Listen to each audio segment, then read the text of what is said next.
Meeting ৫-১০ মিনিটে যারা উপস্থিত হয়েছেন আমি আপনাদের সবাইকে অভিনন্দন জানাচ্ছি। প্রতিপার্শ্বস্ত মানুষ তাদেরকেও শুভেচ্ছা জানাচ্ছি। আপনারা জানেন কেন এই মিছিলকে আমরা ডাকলাম। বাংলা ভাষায় কথা বলে এরকম মানুষ পৃথিবীতে ৩৬ কোটি। বাংলা পৃথিবীর ৪র্থ বৃহত্তম ভাষা গোষ্ঠী। এটা আমাদের কাছে গর্বের, এটা আমাদের কাছে অহংকার।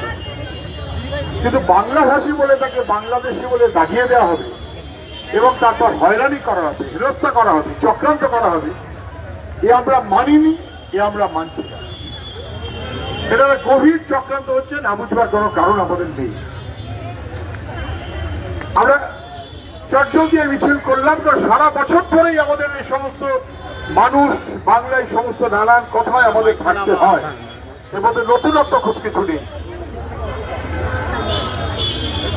আগামীকাল মুখ্যমন্ত্রীর আগে মিছিল করবেন, বেশ কয়েকজন করবেন, তিনি মুখ্যমন্ত্রী। তার পুলিশ প্রশাসন আর কদিন ধরে খালি প্রচারই হচ্ছে ওনার মিছিল, ওনার মিছিল, ওনার মিছিল। পুলিশ প্রশাসন সঙ্গে রেখে লোক জোটাবেন, তাতেও নতুনত্ব কিছু নেই। কিন্তু আমাদের কথা হচ্ছে এই, যখন গত বেশ কয়েক বছর ধরে বেআইনি অনুপ্রবেশকারী বলে দাগিয়ে দেওয়া হয়েছে বাংলার মানুষকে এবং গরিব মানুষকে, যখন ভাষা ধর্মের বিচারে ভাগ করবার চেষ্টা করা হয়েছে, তখন কিন্তু আমরা মুখ্যমন্ত্রীকে কোনোদিন দেখিনি। তা সত্ত্বেও উনি কালকে মিছিল করবেন, বেশ করবেন। কিন্তু উনি কি কথাটা বলবেন যে ২০০৩ সালে নাগরিকত্ব সংশোধনী আইন যেটা বিপজ্জনক, যেখানে প্রথম এই এনআরসি কথাটা বলা হলো নাগরিকত্ব আইনে, যেখানে প্রথম ইলিগাল মাইগ্রেন্ট এই কথাটা বলা হলো, তারপর থেকে আজ পর্যন্ত উনি এই হেনস্থা হয়রানি চক্রান্তের বিরুদ্ধে কখনো রাস্তায় নামেননি কেন? উনি কি বলবেন যে ২০০৩ সালের এই আইন যখন হয় সংশোধনী আইন, এনডিএ সরকার, উনি সেই সরকারের মন্ত্রী, উনি কি তার প্রতিবাদে রাস্তায় নেমেছিলেন? কখনো। উনি কি বলবেন যেমন দিল্লি অথবা মহারাষ্ট্রে বিজেপি সরকার বিশেষ করে বাংলা ভাষী চিহ্নিত করে বাংলাদেশি বলে দাঁড়িয়ে দিয়ে তাকে ডিপোর্ট করা, বাংলার বাইরে পাঠিয়ে দেওয়ার জন্য নানান রকম আক্রমণ করেছে, তখন কিন্তু আমরা মমতা ব্যানার্জিকে সেখানে কোনদিন দেখিনি, বাংলার মানুষ দেখেনি। তারা দেখেছে মাসুদ আচারিয়াকে, তারা দেখেছে হান্নান মোল্লাকে, তারা দেখেছে আমাদের পার্টির নেতা বৃন্দা কারাতদের, প্রকাশ কারাত সহ, সেলিম সহ সবাই তারা দেখেছেন। মমতা ব্যানার্জি কোথায় ছিলেন? তিনি কিন্তু কোনোদিন কখনো থাকেননি। তিনি কি তার উত্তর দেবেন? আমাদের কথা হচ্ছে মানুষ তার ঐক্য, ভাষা ধর্ম সমস্ত নির্বিশেষে, নানা ভাষা, নানা মত, নানা পরিধান, বহুত্ববাদ, এটাকেই বাতিল করতে চায় আসাম। এবং এটা না বুঝবার কোনো কারণ নেই। ২০২৬-এর ভোটের আগে ২১ ওরা যা করেছিল ধরা পড়ে গেছে, লাভের লাভ হয়নি। সবাইকে নাগরিকত্ব দিয়ে দেবে দিল্লি বলেছিল, দেয়নি। এবার ঠিক ভোটের আগে হঠাৎ করে আসামে একটা দাপট দেখাবার চেষ্টা করা হলো। বাংলা ভাষায় যারা কথা বলবেন, সেন্সাসে যাদের লিখে রাখবেন যে আমরা বাংলা ভাষী, তাদেরকে বিদেশি চিহ্নিত করে তাদেরকে বিতরণের কথা যখন কার্যত বললেন, তখন এই সংখ্যাটা আমাদের হয় যে ডিভোটার করে দিয়ে কনসেন্ট্রেশন ক্যাম্পের দিকে যেতে চায় হেমন্ত বিশ্ব শর্মারা। এবং এইরকম সময় বেছে নিল কেন? যাতে একটা বল তুলে দিল, দুটো ব্যাগ চালাক মমতা একটা বল তুলে দেবে, ব্যাগ চালাক বিজেপি। এই বিজেপি তৃণমূলের বিভাজনের রাজনীতি এবং পারস্পরিক মনোভাব, এটা না বুঝবার কোনো কারণ নেই। আমাদের রুখে দাঁড়াতে হবে, রুখে দাঁড়াবার কোনো বিকল্প নেই। আমি সেই কারণে যে কথাটা বলে শেষ করবো, সেটা হচ্ছে এই, সমগ্র গরিব মানুষের ঐক্য চাই। ভাষা ধর্ম নির্বিশেষে মানুষ এই পরিচয় দিয়ে মানুষ চলতে চায়। এবং সেখানে বিশেষ করে আরএসএস বাংলা বিরোধী, বাঙালি বিরোধী, বাংলা সংস্কৃতি বিরোধী, গরিব মানুষ বিরোধী। না বুঝবার কোনো কারণ নেই। আমাদের রুখে দাঁড়াতে হবে। গরিবের ঐক্য, জাতি, ভাষা, ধর্ম নির্বিশেষে মানুষের বৌদ্ধের পরিচয়, তাই নিয়ে আমাদের রুখে দাঁড়াতে হবে। মুখ্যমন্ত্রী কালকে মিছিল করবেন, বহু প্রচার হচ্ছে তার, করুন, কিন্তু এ কথাটা না বললে আমার খারাপ লাগবে।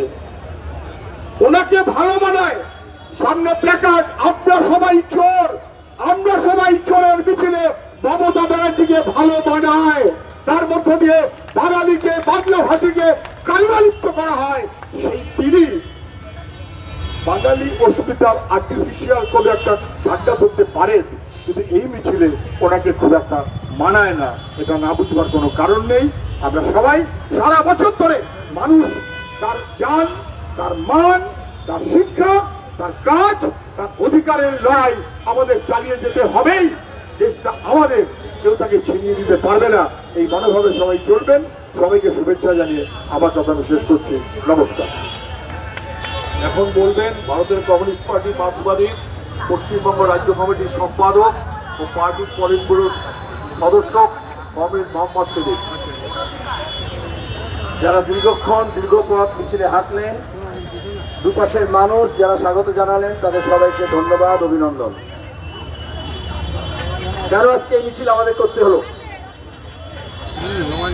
গত 1-1.5 বছর ধরে লাগাতার ভাবে মিডিয়ার মধ্যে, আরএসএস পরিচালিত আইটি সেলের মধ্যে, বিভিন্ন রাজ্যে, ছত্তিশগড়, আসাম, ওড়িশা, মহারাষ্ট্র, রাজস্থান, দিল্লি, হরিয়ানা, গুজরাট, সেখানে ঘৃণার চাষ করা হচ্ছিল। বিভাজনের রাজনীতির এটাই ফল। আমরা সিপিআইএম, বামপন্থী, লাল ঝান্ডা প্রথম থেকে বলে আসছিলাম যে দক্ষিণ পন্থার উত্থান হয়েছে, তারা যে গণতন্ত্রকে কুড়ি চেপে ধরছে, মানুষের অধিকার কেড়ে নিচ্ছে, এই যে স্বৈরতান্ত্রিক প্রবণতা এবং যে নয়া ফাঁসিবাদী কায়দায় মোদী সরকার, আরএসএস, বিজেপি আমাদের যা কিছু স্বীকৃত অধিকার আছে, সাংবিধানিক যা কিছু ব্যবস্থাপনা আছে, যে আমাদের দেশের স্বাধীনতার মধ্য দিয়ে 190 বছরের লড়াইয়ের মধ্য দিয়ে আমরা পেয়েছি, ওটাকে ওরা ধূলিসাৎ করতে চায়। ঘর পোড়া গরু সিঁদুরে মেঘ দেখলে ডরায়। আজকে মমতা বলছেন মিছিল করব। উত্তম রাজবংশী কুচবিহারে, তাকে যখন ফরেনার্স ট্রাইব্যুনাল করিমপুরে নোটিশ দিল, মমতা ব্যানার্জি পুলিশ মন্ত্রী, তার পুলিশ দিনহাটায় তার বাড়িতে গত বছর ডিসেম্বর মাসে নোটিশ পৌঁছে দিয়েছে। পুলিশ মন্ত্রী জানতেন না? বাংলা পুলিশ জানতো না? কেন কোনো কথা বলেননি? আরতি ঘোষ কুচবিহারের 52 বছর বয়স, আসামে বিয়ে হয়ে গেছে। আমাদের সংস্কৃতিতে বিয়ে হলে মেয়েরা শ্বশুর বাড়িতে যায়, তাকে এইভাবে ডাউটফুল সিটিজেন বলেছে, ভারতীয় নয়। সে এখন বাপের বাড়িতে দক্ষিণহাটে ফিরে এসছে এবং দীর্ঘদিন হয়েছে। মমতা ব্যানার্জি নাকি সব খবর রাখেন। আসলে এটাই কায়দা। আজকে আসামে হেমন্ত বিশ্ব শর্মা কত বড় অপদার্থ হতে পারে? সংবিধানের নামে শপথ নিয়েছে। সংবিধানে লেখা আছে আমাদের যুক্তরাষ্ট্রীয় কাঠামে যে কোনো রাজ্যের মানুষ যে কোনো রাজ্যে যেতে পারেন। আমাদের এখন বেশিরভাগ শহরগুলো হচ্ছে বহুভাষিক, কসমোপলিটন। কিন্তু কেন বললেন, সাহস কিভাবে পেলেন? আজকে হেমন্ত বিশ্ব শর্মা বলছেন আমরা জানি না আসুন নামে, এজিপির নামে বাঙালি খেলা হয়েছিল। আজকে কোথায় আসু, কোথায় এজিপি? ঝাঁকের পর ঝাঁকে মিশে গেছে। তখনও আমরা 78-79 সালে বলেছিলাম আরএসএস এর রাজনীতি, আরএসএস এর টাকা দিয়েছে, কর্পোরেট সেক্টর টাকা দিয়েছে। আর সেখানে দাঁড়িয়ে আসামে অসমীয়া উগ্র জাতীয়তাবাদকে ব্যবহার করা হচ্ছে। তখন কিন্তু আসামে যারা হিন্দু মুসলমান ছিল এক কাঠটা ছিল। আজকে দাঁড়িয়ে সেই বাঙালিদের হিন্দু এবং মুসলমানের নামে ভাগ করেছে। প্রথমে সিএনআরসি বলে বোঝানোর চেষ্টা করেছে এটা মুসলমানদের ব্যাপার। এই যে ভাগাভাগি রাজনীতি এই জন্যই করে। আজকে কেন বাংলা এবং বাঙালির উপর আক্রমণ? মমতা এবং আরএসএস এর পরিকল্পনা মাফিক এই বিভাজনের রাজনীতি করেছেন। হিন্দু এবং মুসলমানের নামে, ধর্মের নামে, ধর্মের জিগির তুলে। আসলে দক্ষিণপন্থীরা যখন ওঠে পিপল নট লাইক আস, আমাদের মতো নয়, অন্য রকমের। তার ভাষা, তার খাদ্য, তার পোশাক, তার ধর্মবিশ্বাস, তার উপাসনার পদ্ধতি, এই করে একটা হিংসার রাজনীতি করার জন্য বিদ্বেষ তৈরি করে। আজকে আমাদের দেশ নয়, দয় বয় একার মধ্যে দেশের চাষ হচ্ছে, আর বলছে এরা আমাদের মতো নয়। মাতৃভাষা যদি বাংলা লেখে আসামে সেন্সাসে, আচ্ছা সেন্সাস কে করে? রাজ্য করে? কেন্দ্রীয় সরকার করে। তাহলে কেন্দ্রীয় সরকার জনগণনা করেনি 2021-এ, এতদিন পরে এখন করছে, আর সেখানে একটা মুখ্যমন্ত্রী কি করে বলতে পারে? আমরা কি বলতে পারি কেউ যদি কন্নড় লেখে, কেউ যদি তামিল লেখে, কেউ যদি হিন্দি লেখে? আসলে এরা দিয়ে তাই হয়, প্রত্যেক রাজ্যকে যুক্তরাষ্ট্র কাঠামোকে ভেঙে আলাদা করার ষড়যন্ত্র এই আদারিং করা হয়। আরএসএস বিজেপি কখনো আমাদের এই যুক্তরাষ্ট্রীয় কাঠামোকে মেনে নেয়নি, কখনোই আমাদের এই যে সুজন বলছিল নানা ভাষা, নানা মত, নানা পরিধান, বিবিধের মাঝে দেখো মিলন মহান, এই মিলন ধর্মী সংস্কৃতি আমরা পেয়েছি আমাদের স্বাধীনতা আন্দোলন থেকে, সাম্রাজ্যবাদের বিরোধী লড়াইয়ের মধ্য থেকে। আর তার যারা সেই বাণী দিয়েছিলেন তাদের মধ্যে রবীন্দ্রনাথ, নজরুল, বঙ্কিমচন্দ্র এরা তো আছেন। তাহলে মোদী, অমিত শাহ, হেমন্ত বিশ্ব শর্মা থাকলে, বা বঙ্কিমচন্দ্র, নজরুল, রামমোহন, রবীন্দ্রনাথ থাকলে তাদেরও এনআরসি করতো, ডাউটফুল করতো। আরে জাতীয় সঙ্গীত যে ভাষায় লেখা হয়েছে, রাষ্ট্রীয় গীত যা ভাষায় লেখা হয়েছে, আজকে বলা হচ্ছে তুমি সেই ভাষা লিখলে তুমি বিদেশি। কি করে হয়? কারণ তার আগে সোশ্যাল মিডিয়া, হোয়াটসঅ্যাপ, ইউনিভার্সিটি আপনাদের মনের মধ্যে ঢুকিয়েছে, মিডিয়া দালাল ঢুকিয়েছে, বাংলা বাংলাদেশি এক করে দিয়েছে। বাংলাদেশি খুশি হবে, কারণ বাংলাদেশের রাজনীতি ওখানকার ফান্ডামেন্টালিস্টরা মনে করে আমরাই আসল বাঙালি, আর আমরা হচ্ছি হার যারা আছি তারা ভেজান। তাহলে আরএসএস বলুন আর জামাত বলুন, তাদের রাজনীতি এক, দর্শন এক। ভাষার নামে, ধর্মের নামে দেশ। এই জন্যই আমেরিকা থেকে যখন অভিবাসনের নাম করে শেকল পরিয়ে, হাত কড়া পরিয়ে ভারতীয়দের যখন ভারতীয়দের পাঠালো, ভারতীয় ছাত্রকে যখন এয়ারপোর্টে ফেলে লাঠি দিয়ে মারছে মোদী সরকার, আরএসএস, বিজেপি, ভারত সরকারের হিম্মত হলো না তার প্রতিবাদ করার, কারণ তারা তো একই সংস্কৃতি বিশ্বাস করে। তাহলে আমেরিকা যেরকম বিদেশি তকমা দিয়ে ইলিগাল মাইগ্রেন্ট বলে তাড়াচ্ছে, ইউরোপে না ফাঁসিবাদীরা যেরকম করছে, এশিয়া, আফ্রিকা, ল্যাটিন আমেরিকা থেকে যারা গেছে, সে ছাত্র হতে পারে, সে কর্মচারী হতে পারে, সে আইটি ওয়ার্কার হতে পারে। আমাদের দেশে এখন শুরু হয়েছে রাজমিস্ত্রি, রিক্সা চালক, পেপার কালেক্টর। কেন হচ্ছে? আগে বাঙালি দেশের বিভিন্ন জায়গায় যেত, engineer, doctor, auditor, consultant, lawyer. আজকে মমতা শিক্ষার যে অবস্থা করেছেন, কাজ কারবার, ব্যবসা বাণিজ্যের যে অবস্থা করেছেন, আজকে বাঙালি যাচ্ছে গাড়ি বুঝতে, রান্না করতে, হোটেলে ওয়েটারে কাজ করতে। তাহলে সবচেয়ে ভালনারেবল, সবচেয়ে দুর্বল, সবচেয়ে প্রান্তিক মানুষের উপর যখন আক্রমণ করা হচ্ছে, তখন বোঝানো হলে মুসলমান, এই ইটাহার থেকে এসছে, এ খেজুরি থেকে এসছে, এ মালদা থেকে এসছে, এ মুর্শিদাবাদ থেকে এসছে। মমতা চুপ, কোনো কথা বলেননি। তাহলে যে তৃণমূল, যে মমতার জন্য আজকে আমাদের রাজ্যের দক্ষতা, আমাদের মেধা, আমাদের বুদ্ধি, আমাদের যুবক অন্য রাজ্যে যাচ্ছে, আর যে বিজেপির জন্য তাদের উপর আক্রমণ হচ্ছে বিদেশি তকমা দিয়ে। এরা দুটো আলাদা না, একই রাজনীতি, একই পথের পথিক। এখন বলছেন রাস্তায় নামবো। তাহলে যখন বিধানসভা অধিবেশন হলো, বামপন্থীরা নেই, অনেকে খুশি শূন্য। তাহলে কেন বিধানসভায় যারা অপদার্থরা আছে, একটা কেন প্রস্তাব এলো না যে বাংলাভাষী মানুষকে অত্যাচার করা হচ্ছে? মমতা এখন জানলেন, সব খবর রাখি। গত কয়েক বছর ধরে গুজরাট থেকে ধরে পুশব্যাক করেছে মুর্শিদাবাদের লোককে, মালদার লোককে, ছত্তিশগড়ে, বিশেষত যারা উদ্বাস্তু মানুষ, মধ্যপ্রদেশে, উত্তরপ্রদেশে, তাদেরকে সরকার রিহেবিলিট করেছে। তারা নিজের ভাষা ছাড়েনি, আজকে তাদেরকে নোটিশ দেওয়া হচ্ছে। আর এখানে বলেছে না, মতুয়াদের কিছু করা হবে না। শান্তনু ঠাকুর কার্ড দিয়ে দিচ্ছে মতুয়া মহাসংঘের। গতকাল মহারাষ্ট্রে সেই বাঙালি মতুয়াকে ধরে অ্যারেস্ট করেছে, জেল দিয়েছে। সে শান্তনু ঠাকুরের কার্ড দেখিয়েছে, বলেছে খাবে রাখো। এই জন্য বিপ্লব দেব যখন ত্রিপুরার মুখ্যমন্ত্রী বলেছিল যদি সিএনআরসি হয় তাহলে তো আমার বাবা বাংলাদেশি, তাহলে তো আমাকে চলে যেতে হবে আগে, এই জন্য আমি ত্রিপুরায় লাগু করবো না।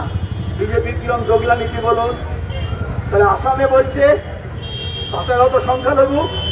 আরে হেমন্ত বিশ্ব শর্মা জন্মানোর আগে, দেশ স্বাধীন হওয়ার আগে, আসাম রাজ্য গঠিত হওয়ার আগে বাঙালি অধ্যুষিত এলাকা আসামে আছে। কাছাড়, বরাক ভ্যালি, ওখানে দাঁড়িয়ে যে সিলেটের যে অংশ আসামে যুক্ত হলো তো বাঙালি, বাংলাভাষী। তার আজকে দাঁড়িয়ে বলা হচ্ছে সে আসলো মানে সে বহিরাগত। এইটাই হচ্ছে এই বহিরাগত হওয়ার চিন্তা না বিজেপি তৃণমূল দুজনে মিলে, এগুলো হচ্ছে ফিলোসফি। আজকে মমতাকে দোষী বলবো আমি, কারণ 2004-এ যখন মমতা এনডিএ আদানি যখন মানুষপুত্রী, তখন এই মমতা পার্লামেন্টে বাংলার ভোটার লিস্ট ছুঁড়ে ফেলে স্পিকারের মুখে বলেছিলেন এখানে বাংলাদেশিদের নাম আছে। বলেছিলেন, কোনদিন ক্ষমা চেয়েছেন? তাহলে আজকে রাজনীতি এরমই হয়।